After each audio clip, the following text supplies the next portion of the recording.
Κύριε Βαλή, καλημέρα. Ευχαριστούμε πάρα πολύ για τη συνέντευξη αυτή. Θα θέλαμε να μας πείτε κάποια πράγματα σχετικά με την επιχείρησή σας, με τον όμιλο των εταιριών, με τα ξενοδοχεία που έχετε και διοικείτε. Ναι, ασχολούμαστε με τον τουρισμό, έχουμε ξενοδοχεία στη Σάμο, αποκλειστικά στη Σάμο γιατί είναι η καταγωγή μας εκεί. Είμαστε ένας όμιλος που διαχειρίζεται 6 ξενοδοχεία με την επωνυμία Ντόρισα.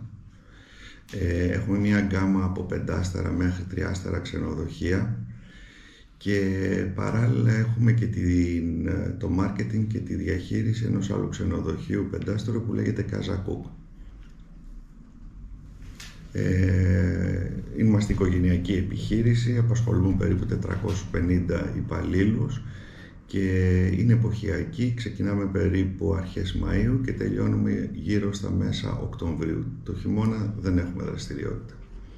Και περίπου πόσα δωμάτια, κλίνες και λοιπά έχετε αυτή τη στιγμή στο νησί? Συνολικά όλος ο όμιλος έχει γύρω στα 1550 κρεβάτια και γύρω στα 600, περίπου 630 περίπου δωμάτια.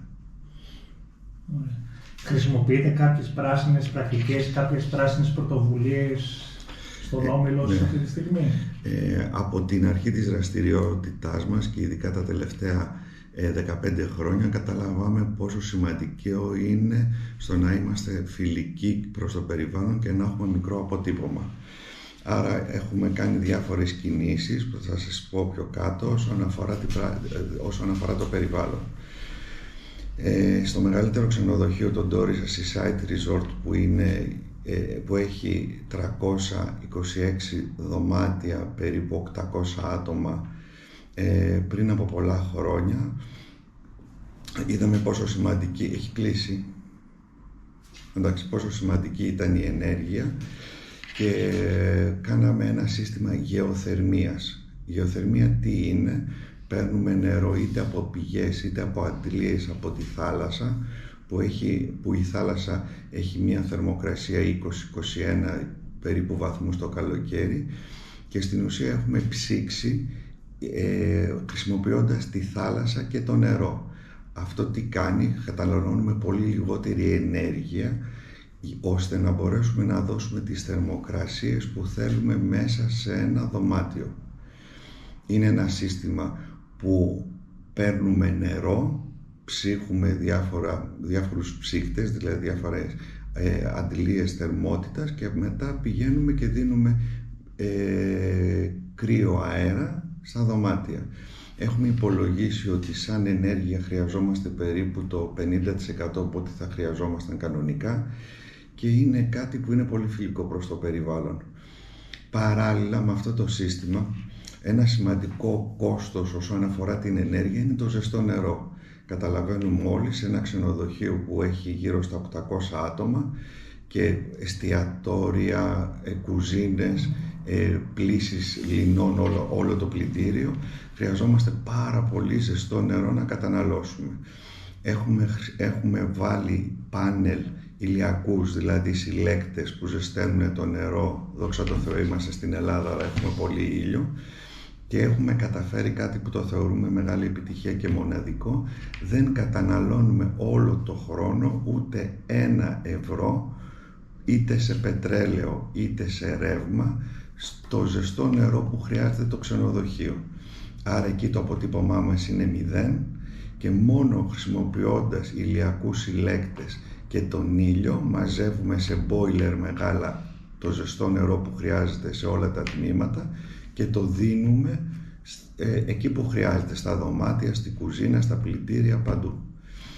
Είναι πάρα πολύ σημαντικό και για μας και για την οικονομία μας και ειδικά τώρα που έχει ανέβει η ενέργεια, αλλά είναι πολύ σημαντικό και για τους πελάτες μας που καταλαβαίνουν ότι χρησιμοποιώντας ζεστό νερό δεν καταναλώνουμε τίποτα που είναι βλαβερό προς το περιβάλλον. Παράλληλα, άλλο ένα σημαντικό που έχει σχέση είναι το νερό. Εμείς στη Σάμο, δόξα τω Θεώ, είμαστε τυχεροί που έχουμε νερό, είναι καταπράσινο νησί, αλλά βλέποντας μακριά νομίζουμε ότι το νερό είναι κάτι που πρέπει να το προσέξουμε πάρα πολύ. Έχουμε πηγές, γεωτρήσεις που φέρνουμε νερό από μία απόσταση 2-3 χιλιόμετρων στο ξενοδοχείο.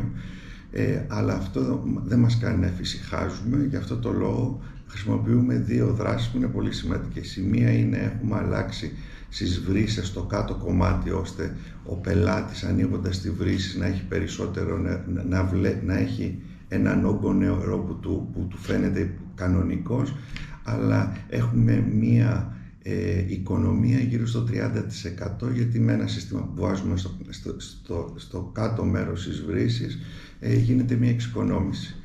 Η δεύτερη εξοικονόμηση που κάνουμε είναι ενημερώνουμε το πελάτη πόσο σημαντικό είναι το νερό και τον παρακαλούμε πάρα πολύ με μία σήμανση, ένα ταμπελάκι που έχει μέσα στο κάθε μπάνιο, ότι αν κρίνει ότι δεν είναι βρώμικη η πετσέτα του και αν δεν μας την πετάξει μέσα στο μπάνιο ή μέσα στη θάλασσα, θα του τη διπλώσουμε και θα του τη βάλουμε στη θέση της, που αυτό εξοικονομεί νερό, γιατί δεν χρειάζεται να πλύνουμε την πετσέτα. Παράλληλα, σε όλα μας τα τμήματα έχουμε ενημερώσει με αναρτήσεις που έχουμε ότι είναι σημαντικό το νερό και παρακαλούμε όλους τους υπαλλήλους που δουλεύουν σε διάφορα πόστα, όπως λέγεται κουζίνα ή οπουδήποτε αλλού, να κάνουν οικονομία και όπου δεν χρειάζεται να μην αφήνουν τις βρύσες ανοιχτές. Ωραία, οπότε μιλάμε για διαχείριση ενέργειας, στην ουσία διαχείριση νερού, και υπάρχει ένα τρίτο κομμάτι σχετικά με τα απόβλητα. Εκεί δυστυχώς, ενώ εμείς σαν όμιλος έχουμε κάνει μια προσπάθεια, λόγω του ότι είναι το νησί μακριά από την κεντρική Ελλάδα και κάπως απομονωμένο, κάνουμε την εξής διαχείριση. Μαζεύουμε χαρτί και γυαλί. Είναι τα δύο πράγματα που μπορούμε να τα δώσουμε σε μια εταιρεία που τα στέλνει μάλλον στην Αθήνα και τα ανακυκλώνει. Άρα οτιδήποτε χαρτί μαζεύεται σε ένα συγκεκριμένο χώρο, υπάρχει ένα μηχάνημα που το συμπιέζει ώστε να το κάνει μάζα, δηλαδή να το κάνει ένα κουτί τετράγωνο, και παράλληλα υπάρχει και ειδικός κάδος που είναι για τα γυαλιά, γυάλινα μπουκάλια ή οτιδήποτε άλλο είναι, που αυτά μαζεύονται και μία φορά την εβδομάδα ή δύο αν χρειαστεί έρχεται ειδική εταιρεία από τη Σάμμο που τα μαζεύει και τα προωθεί στην Αθήνα. Δυστυχώς εκεί νομίζω ότι υπάρχει ακόμη μεγαλύτερη δυνατότητα να κάνουμε περισσότερα πράγματα, όπως το αλουμίνιο ή τα απόβλητα που έχουν σχέση με τα φαγητά και με οτιδήποτε άλλο, αλλά δυστυχώς δεν έχουμε καταφέρει να το κάνουμε, γιατί δεν υπάρχουν συνεργάτες που να κάνουν κάτι τέτοιο αντίστοιχο. Τους υπαλλήλους της εταιρείας του ομίλου των ξενοδοχείων, πώς τους εμπλέκετε γενικά στην εφαρμογή των πράσινων πρακτικών? Υπάρχουν κάποιες υποδείξεις, υπάρχουν κάποια σεμινάρια, τους έχετε κάποια εκπαιδευτικά προγράμματα ενημέρωσης? Επειδή απασχολούμε γύρω στα 400 με 450 άτομα ανάλογα με τη σεζόν, ανάλογα μάλλον με την αρχή ή το τέλος του κάθε μήνα, ένα πολύ μεγάλο κομμάτι είναι τα ξενοδοχεία του προσωπικού, που το 50% ή το 55% των υπαλλήλων μένουν σε ξενοδοχεία προσωπικού δικά μας. Άρα εκεί υπάρχουν ανακοινώσεις, υπάρχουν σεμινάρια που γίνονται στην αρχή και στο τέλος της σεζόν, που τους ενημερώνουμε πόσο σημαντικό για τον όμιλό μας είναι το περιβάλλον και τους ζητάμε να κάνουν αντίστοιχη οικονομία όσον αφορά την ενέργεια και το νερό. Αυτό που θα ήθελα να τονίσω και το ξέχασα είναι ότι σε όλα μας τα ξενοδοχεία υπάρχει η κάρτα ενέργειας, που όταν φύγει ο πελάτης μετά από ένα πολύ μικρό διάστημα, γύρω στο μισό λεπτό, οτιδήποτε έχει αφήσει ανοιχτό, air condition, ρεύμα ή οτιδήποτε, εκτός από ένα μικρό φως ασφαλείας, σβήνουν ώστε να μην έχουμε ενέργεια χωρίς λόγο. Φαντάζομαι ότι εξ αποστάσεως εργασία και λοιπά εσείς δεν τη χρησιμοποιείτε σε τόσο μεγάλο βαθμό λόγω και του αντικειμένου, γιατί πρέπει όλοι να είναι στις θέσεις του, εκτός από τα γραφεία της διοικήσεως και του ομίλου. Δυστυχώς, επειδή η δουλειά μας είναι παροχή υπηρεσιών, καταλαβαίνουμε πολύ εύκολα ότι μια καμαριέρα, ούτε ένας μάγειρας, ούτε ένας σερβιτόρος, ούτε κανένας δεν μπορούν να κάνουν τη δουλειά αυτή εξ αποστάσεως. Άρα το μόνο που έχουμε κάνει είναι στην Αθήνα, στα κεντρικά μας γραφεία, ανάλογα με τη θέση που έχει ο καθένας, ειδικά marketing, πωλήσεις, λογιστήριο, κοιτάμε με οποιοδήποτε τρόπο να έχουμε μία παρουσία εβδομαδιαία 2 ή 3 φορές, ώστε τις υπόλοιπες μέρες να γίνεται μία εργασία από το σπίτι για να υπάρχουν λιγότερες μεταφορές και λιγότερη κατασπάτηση ενέργειας. Εφαρμόζετε κάποιες πρακτικές πρασίνων προμηθειών στην επιχείρησή σας όσον αφορά την προμήθεια υλικών, αγαθών ή προμήθειες από τρίτους συνεργάτες κλπ? Γενικά εμείς στα ξενοδοχεία μας έχουμε μία άρνηση στο να βάζουμε υλικά που δεν είναι ανακυκλώσιμα, δηλαδή και ειδικά να μην είναι υλικά που προέρχονται από ξύλο, από πέτρα. Αν κάνετε μία βόλτα στα ξενοδοχεία μας θα δείτε ότι δεν έχουμε ούτε μία πλαστική καρέκλα, δεν έχουμε ούτε προσπαθούμε να έχουμε περισσότερα πύληνα και όχι πλαστικά. Οι προμηθευτές μας στη ΣΑΜΟ δεν έχουν προδιαγραφές ώστε να μπορέσουμε να κάνουμε και τις αγορές μας πιο πράσινες και κάτω από συγκεκριμένες προδιαγραφές. Εσείς συνεργάζεστε με άλλα μέρη ή άλλους φορείς για την επίτευξη των στόχων των πράσινων πολιτικών κλπ. Π.χ. δήμους, νομαρχίες, τρίτες εταιρείες, συνεργαζόμενους φορείς, όχι, που θα μπορούσαν? Όχι, δεν έχουμε συνεργασία με δήμους, περιφέρειες και νομαρχίες, γιατί είναι κάτι που ενώ το έχουμε προσπαθήσει, δεν το έχουμε καταφέρει και δεν οφείλεται σε εμάς. Γενικά νομίζω σε αυτό δεν υπάρχει ακόμη διάθεση από τους φορείς να έρθουν κοντά στις επιχειρήσεις. Γίνεται πιο ανεξάρτητα κάτι από τους φορείς και κάτι ανεξάρτητα πιο πολύ από τις ιδιωτικές επιχειρήσεις. Το πρόβλημα στη ΣΑΜΟ είναι ότι δεν έχουμε μεγάλες επιχειρήσεις και καταλαβαίνουμε όλοι ότι μια μικρή επιχείρηση δεν δίνει σημασία όση πρέπει στο περιβάλλον. Οι απροσδόκητες καιρικές αλλαγές, δυσμενείς καιρικές συνθήκες κλπ.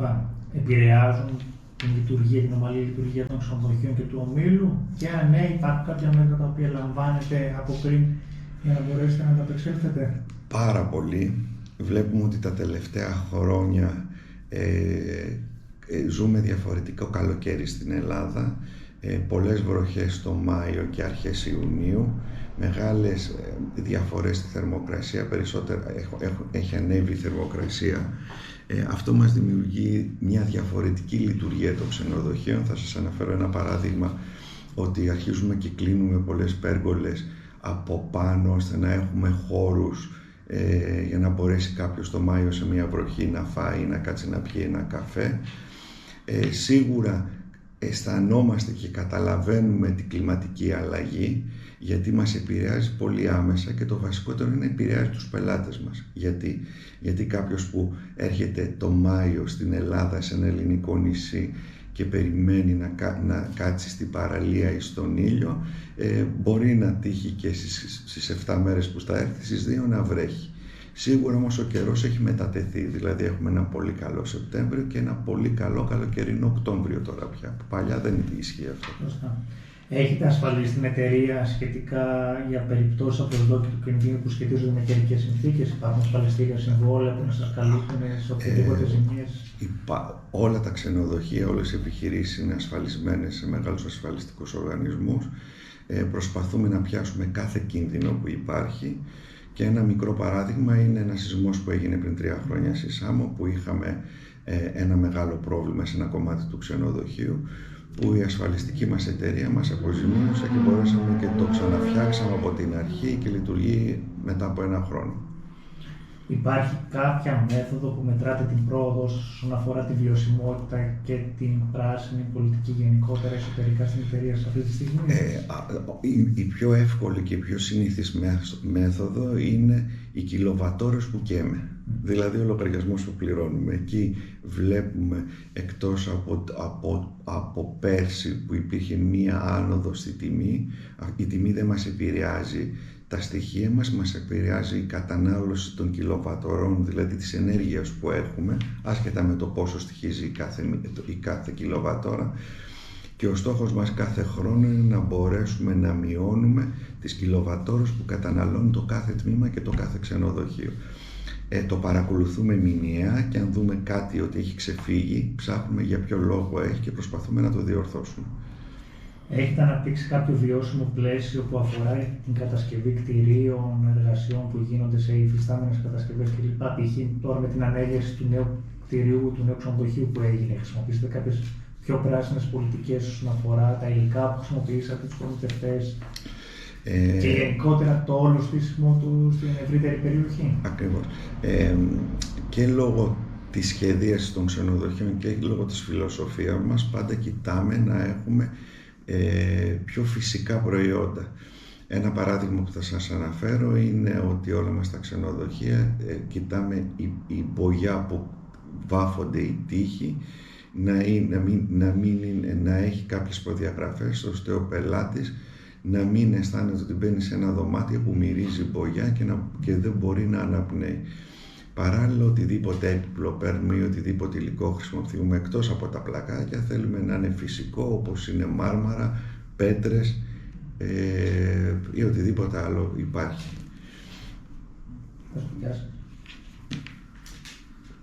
Σχετικά με τη μεταμορφωρική σας δραστηριότητα, έχετε βρει κάποιους πιο βιώσιμους τρόπους, από ηλεκτρικά αυτοκίνητα, από ποδήλατα, τι ακριβώς χρησιμοποιείτε? Έχουμε ξεκινήσει τα τελευταία 3 χρόνια και ανακαινίζουμε κατά κάποιο τρόπο τα μεταφορικά μας μέσα. Αυτή τη στιγμή είμαστε υπερήφανοι γιατί το 90% του στόλου των μεταφορικών μας μέσων, όπως είναι τα αυτοκίνητα που μεταφέρουν τα λινά ή το προσωπικό ή οτιδήποτε, είναι 100% ηλεκτρικά αυτοκίνητα. Και παράλληλα μία άλλη δράση που κάναμε είναι ότι πήραμε ηλεκτρικά αυτοκίνητα ή συνεργαζόμαστε με μια εταιρεία που έχει ηλεκτρικά αυτοκίνητα όσον αφορά τη μεταφορά των πελατών μας είτε στο αεροδρόμιο είτε στο λιμάνι, που είναι είτε 100% ηλεκτρικά είτε υβριδικά. Ο στόχος μας είναι, και νομίζω θα το πετύχουμε, του χρόνου όλα μας τα αυτοκίνητα να είναι ηλεκτρικά. Δεν αναφέρομαι μόνο σε αυτοκίνητα που κάνουν δουλειές, λέω και στα προσωπικά μας αυτοκίνητα και στα αυτοκίνητα που έχουν σχέση με την εταιρεία, αλλά είναι της διοίκησης. Όσον αφορά τους πελάτες του ξενοδοχείου, υπάρχουν κάποιες εναλλακτικές μορφές που τους δίνονται για να μετακινηθούν, υπάρχουν ποδήλατα τα οποία μπορούν να χρησιμοποιήσουν για τις βόλτες τους? Σε όλα μας τα ξενοδοχεία μέχρι πρόσφατα είχαμε απλά ποδήλατα, τα οποία είτε τα παραχωρούσαμε στους πελάτες μας ανάλογα με την εποχή, είτε τα νοικιάζαμε σε όλα μας τα ξενοδοχεία. Επειδή είναι κάτι που δεν μπορέσαμε να το διαχειριστούμε, πήραμε μία απόφαση και συνεργαζόμαστε με εταιρεία στο Πυθαγόριο και αυτή τη στιγμή έχουμε ηλεκτρικά ποδήλατα σε όλα μας τα ξενοδοχεία, τα οποία είναι έξω από τη ρεσεψιόν και ο καθένας μπορεί να το ενοικιάσει με ένα application που κατεβάζει και χρεώνοντας την κάρτα του και να το χρησιμοποιήσει όχι όλη μέρα, όση ώρα θέλει, ανάλογα με την ώρα πληρώνει.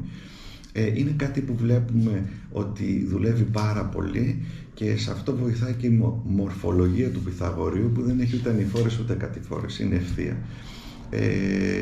Σίγουρα θα θέλαμε από το κράτος ή από την περιφέρεια, από το Δήμο, να έχουμε ποδηλατόδρομους που θα βοηθούσαν πολύ στην ασφάλεια των πελατών μας και αυτών που χρησιμοποιούν το ποδήλατο. Και ήδη έχουμε προτείνει και έχουμε συζητήσει με ποιον τρόπο μπορούν να σχεδιαστούν και να γίνουν κάποιοι ποδηλατόδρομοι. Για μας είναι πολύ σημαντικό το ποδήλατο και θέλουμε να το εξελίξουμε, αλλά θέλουμε και τη βοήθεια. Υπάρχουν σταθμοί φόρτισης μέσα στους χώρους στα ξενοδοχεία? Σε όλα τα ξενοδοχεία, ακόμη και στα καινούργια που κάνουμε, έχουμε σημεία φόρτισης που ο πελάτης κατεβάζει πάλι ένα application και γεμίζει το αυτοκίνητό του. Σαν μορφολογία, κάποια ξενοδοχεία που είναι μέσα στην πόλη και δεν έχουν πάρκινγκ απ' έξω, όπως είναι το Theorem και το Method, δεν έχουν, αλλά δεν έχουμε και σημείο να σταματήσει το αυτοκίνητο για να το φορτίσει. Έχετε κάποιες πιστοποιήσεις και κάποια πρότυπα τα οποία να σχετίζονται με τις βιώσιμες και πράσινες μεθόδους παραγωγής των ξενοδοχείων αυτή τη στιγμή? Ο μεγαλύτερος πελάτης μας είναι η TUI Nordic, που είμαστε πολύ χαρούμενοι γιατί έχουν πολύ δείξει, είναι μια εταιρεία η TUI και γενικά η TUI Nordic, που οι περισσότεροι είναι Σκανδιναβοί, έχουν δείξει μια πολύ μεγάλη ευαισθησία όσον αφορά το περιβάλλον και αυτό μας το έχουν περάσει και σε εμάς. Σίγουρα κάθε χρόνο έχουμε έλεγχο για τις περιβαλλοντολογικές μας και τις οικολογικές μας δράσεις από τη TUI και μπορώ να σας πω ότι και για αυτούς και για μας είναι πιο σημαντικό από οτιδήποτε άλλο. Ποιες πιστοποιήσεις και πρότυπα εφαρμόζονται σχετικά με τις βιώσιμες και πράσινες μεθόδους παραγωγής? Καταρχήν το σημαντικότερο που έχουμε είναι το Travel Life, που είναι ένας παγκόσμιος οργανισμός ο οποίος μας ελέγχει και μας παρακολουθεί συνέχεια και μας συμβουλεύει και έχουμε κάποιες διαδικασίες που είμαστε υποχρεωμένοι να τις εφαρμόσουμε και τις εφαρμόζουμε. Από εκεί και εκτός από αυτό έχουμε ISO όσον αφορά τα περιβαλλοντολογικά και όλα τα ξενοδοχεία και HACCP εκεί που χρειάζεται, στις κουζίνες ή οπουδήποτε άλλο χρειάζεται. Εφαρμόζετε κάποιες πρακτικές πάνω στο πράσινο μάρκετινγκ και αν ποια είναι τα χαρακτηριστικά τους όσον αφορά την επικοινωνία των ξενοδοχείων, σε ποια μέσα γίνεται, με ποιον τρόπο γίνεται κλπ. Εκτός από το να κάνουμε κάτι, πρέπει να ενημερώνουμε και το πελάτη, γιατί στο περιβαλλοντολογικό κομμάτι υπάρχει βαθμολογία από τους πελάτες της TUI και των tour operator. Άρα είναι κάτι που ενημερώνουμε τους πελάτες με τους εξής τρόπους. Μόλις έρθεις, ας πούμε, στον Τόρισα, υπάρχει μια τεράστια επιγραφή που ενημερώνει το πελάτη για όλες τις δράσεις που κάνουμε. Παράλληλα υπάρχει έντυπο που ενημερώνει μέσα στο δωμάτιο το πελάτη για όλες τις δράσεις. Τα τελευταία 2 χρόνια καταργήσαμε σχεδόν από παντού τα έντυπα, τα έχουμε σε ηλεκτρονική μορφή και με ένα σύστημα συγκεκριμένο. Στη τηλεόραση υπάρχει ειδικό κομμάτι που μπορεί να μπει ο πελάτης και να ενημερωθεί για όλες μας τις περιβαλλοντολογικές δράσεις. Όσον αφορά την επικοινωνία και διαφήμιση των ξενοδοχείων, με ποια μορφή γίνεται αυτή τη στιγμή, με ποιους τρόπους?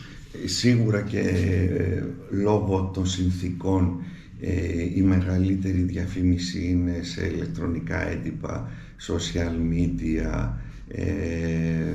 Google, Meta, οτιδήποτε έχει σχέση με αυτά. Είναι κάτι που το κάνουμε τα τελευταία χρόνια και έχουμε σταματήσει να κάνουμε διαφημίσεις όσον αφορά τα έντυπα που ίσως κάναμε τα προηγούμενα χρόνια. Ο λόγος είναι και περιβαλλοντολογικός και είναι κάτι που είναι πολύ σύνηθες τα τελευταία χρόνια στα ξενοδοχεία. Ποιους στόχους βιώσιμης ανάπτυξης σκέφτεστε να θέσετε ή να επιτύχετε τα επόμενα χρόνια? Έχετε θέσει κάποια ορόσημα όσον αφορά το sustainability των εταιριών σας? Αυτό που θα μας ενδιέφερε πάρα πολύ είναι τα απόβλητα, που είναι κάτι που λόγω του όγκου μας έχουμε πολύ μεγάλο. Θέλουμε να το μηδενίσουμε. Εκεί χρειαζόμαστε τη βοήθεια του κράτους. Εκτός από το γυαλί, το χαρτί και το πλαστικό, θέλουμε να κάνουμε και κομποστοποίηση στα απόβλητά μας ώστε να το χρησιμοποιούμε. Άρα ο στόχος μας είναι να έχουμε 100% ανακύκλωση οτιδήποτε βγάζει το ξενοδοχείο και αυτό που προσπαθούμε να κάνουμε είναι να μειώσουμε το κόστος και την κατανάλωση της ενέργειας όσο το δυνατόν περισσότερο. Προσπαθούμε να βρούμε τρόπους που να μην χάσει ο πελάτης την πολυτέλεια που προσφέρουμε μέσα στο δωμάτιο, αλλά να καταλάβει πόσο σημαντικό είναι το περιβάλλον. Και πώς θα αξιολογούσατε μέχρι τώρα τον αντίκτυπο των βιώσιμων και πράσινων πρακτικών που έχετε εφαρμόσει? Είναι κάτι που σας βοήθησε, είναι κάτι που σας έχει πάει μπροστά, που βοήθησε μελλοντικά συμβόλαια που κάνατε με τις εταιρείες σας? Είναι κάτι που είναι πολύ σημαντικό για να κάνεις μια συνεργασία με έναν μεγάλο tour operator. Είναι το πρώτο που κοιτάει και τον ενδιαφέρει. Αλλά πόσο σημαντικό είναι, θα σας αναφέρω ένα παράδειγμα. Θυμάμαι πριν 3 χρόνια σε όλα τα μπάνια είχαμε μικρά πλαστικά μπουκαλάκια amenities που ήταν το σαμπουάν, το condition και οτιδήποτε άλλο υπήρχε. Αυτό υπολογίσαμε ότι χρειαζόμασταν τη μέρα κάποια 3 με 5 κυβικά πλαστικό που το ρίχναμε στο περιβάλλον. Πήραμε πριν 3 χρόνια μία απόφαση και χρησιμοποιούμε μεγαλύτερες συσκευασίες οι οποίες είναι μέσα στο μπάνιο βιδωμένες και αυτή τη στιγμή δεν πετάμε στο περιβάλλον ούτε ένα πλαστικό μπουκαλάκι. Για να καταλάβουμε τον όγκο, είναι αν συνεχίζαμε να χρησιμοποιούμε αυτά τα πλαστικά μικρά μπουκαλάκια που ξέρουμε όλοι στα ξενοδοχεία, υπολογίζουμε ότι θα αναγκαζόμασταν να πετάμε στη γη σχεδόν ένα πολύ μεγάλο σπίτι σαν όγκο. Το λέω για να το φανταστείτε. Σήμερα ανοίγουμε το μπουκάλι, γεμίζουμε με το υλικό και ο πελάτης συνεχίζει να χρησιμοποιεί μια πολύ καλή ποιότητα υλικού χωρίς να ρίχνουμε ούτε ένα πλαστικό μπουκάλι σε μια χωματερή. Και κλείνοντας, τι συμβουλές θα θέλετε να δώσετε εσείς σε εταιρείες που θα θέλουν να αρχίσουν να εφαρμόζουν πράσινες πολιτικές, είτε είναι ξενοδοχεία, είτε είναι εταιρείες υπό κάποιες άλλες μορφές, είτε είναι στη Σάμο, είτε είναι στην Αθήνα ή οπουδήποτε αλλού? Νομίζω ότι το σημαντικότερο που μπορεί να δώσει και να συνεχίσει να παίρνει ο πελάτης είναι ένα καθαρό περιβάλλον. Η Ελλάδα φημίζεται για τις καθαρές θάλασσες, για το καθαρό ουρανό, για την ποιότητα του αέρα. Είναι κάτι που δεν πρέπει να το χάσουμε με τίποτα. Είναι κάτι που πρέπει να επενδύσουμε. Σε οποιονδήποτε ενδιαφέρεται να κάνει μια αντίστοιχη επιχείρηση με μένα, θα του έλεγα ότι το πρώτο πράγμα που πρέπει να κοιτάξει είναι το περιβάλλον και η βιωσιμότητα. Δεν το λέω μόνο από άποψη περιβαλλοντολογική, το λέω και από άποψη οικονομική. Το να από την αρχή να κοιτάξει να έχει μικρότερη κατανάλωση ενέργειας και νερού είναι κάτι που θα το συναντάει πάντα και θα είναι πολύ χαρούμενος. Το κόστος έχει ανέβει τρομερά και στο νερό και στο ρεύμα, οπότε είναι μονόδρομος να μπορέσει να το λύσει πριν ξεκινήσει οποιαδήποτε τέτοια επιχείρηση. Σας ευχαριστούμε πάρα πολύ για τη συνέντευξη αυτή και ελπίζουμε να σας ξαναδούμε και σε κάποια από τα events που θα κάνουμε είτε εδώ είτε στο εξωτερικό. Και εγώ σας ευχαριστώ πάρα πολύ για την ευκαιρία που μου δώσατε.